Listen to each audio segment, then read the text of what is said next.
এই ভিডিওতে আমরা আলোচনা করব 2025 সালের সপ্তম শ্রেণীতে কি কি বইগুলো থাকতে পারে এই বিষয় নিয়ে, এবং প্রতিটি বইয়ের উপরের পৃষ্ঠার আমরা স্ক্রিনশট দেখাবো এই ভিডিওতে।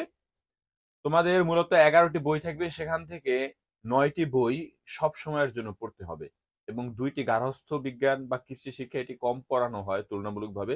আর শারীরিক শিক্ষা এগুলো তো হচ্ছে তোমাদের প্যারেটেই চলে যায় এবং মাঝে মাঝে পরীক্ষা নেওয়া হয় অনেক উন্নত স্কুলগুলোতে। আমরা যদি দেখি কি কি তোমাদের পড়তে হবে, সপ্তম শ্রেণীতে আনন্দ পাঠ বা দ্রুত পঠনের জন্য একটি বই থাকবে, কিন্তু মূল বই হচ্ছে সপ্ত বর্ণা নামে থাকবে, বাংলা বই যা কিনা সপ্ত বর্ণা নামে থাকবে। এবং ইংরেজি বই থাকবে English for today, English class 7 এরকম থাকবে না, এখন হইতে নাম হবে ইংলিশ ফর টুডে। এরপরে বাংলা ব্যাকরণ ও নির্মিতি থাকবে, গণিত বই থাকবে, তারপর হচ্ছে বিজ্ঞান বই থাকবে, তারপর হচ্ছে বাংলাদেশ ও বিশ্ব পরিচয়, যেটা সমাজ হিসাবে আমাদের কাছে পরিচিত। তোমাদের বর্তমানে কিন্তু যে নতুন কারিকুলাম ছিল, সেই নতুন কারিকুলামে নাম ছিল ইতিহাস ও সামাজিক বিজ্ঞান, কিন্তু আগামী বছর নাম হবে বাংলাদেশ ও বিশ্ব পরিচয়, যেটাকে আমরা সমাজ নামে বলি।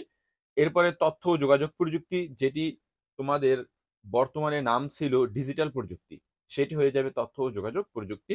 ইসলাম ও নৈতিক শিক্ষা, হিন্দুদের জন্য হিন্দু ও নৈতিক শিক্ষা, খ্রিস্টানদের জন্য খ্রিস্ট ও নৈতিক শিক্ষা নামে বই থাকবে। এবারে ইংলিশ গ্রামার থাকবে, এটি ও তোমাদের স্কুল থেকে দেওয়া হবে ইংলিশ গ্রামার অ্যান্ড কম্পোজিশন বইটি। মূলত এটি আমরা কিনেই পড়ে থাকি, ইংলিশ গ্রামার বই। তোমার টিচার ঠিক করে দেবে তুমি কোন ইংলিশ গ্রামারটা কিনবে। এরপরে মেয়েদের জন্য গার্হস্থ্য আর ছেলেদের জন্য কৃষি শিক্ষা পড়ানো হবে।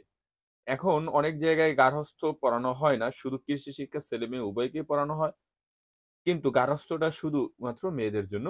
শারীরিক শিক্ষা ও স্বাস্থ্য, এই বইগুলো হচ্ছে আরো চারু ও কারুকলা থাকবে, কিন্তু তোমাদের অধ্যয়ন করতে হবে মূলত 9টি বই সবচেয়ে বেশি। এই বইয়ের নাম হচ্ছে তোমার আগামী বছরের সপ্তম শ্রেণীর 2025 সালের বই।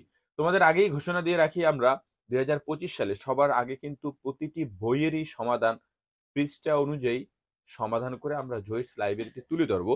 এর জন্য তোমরা যদি নতুন হয়ে থাকো, জয়িস লাইব্রেরিটি এখনই শেয়ার করে রাখতে পারো এবং বন্ধুদের জানিয়ে দিতে পারো যে শুধুমাত্র একাডেমিক বই নিয়ে প্রথম থেকে দশম শ্রেণী পর্যন্ত কাজ করে থাকে জহিরস লাইব্রেরি। এর জন্য তোমরা জহিরস লাইব্রেরির সাথেই থাকবে।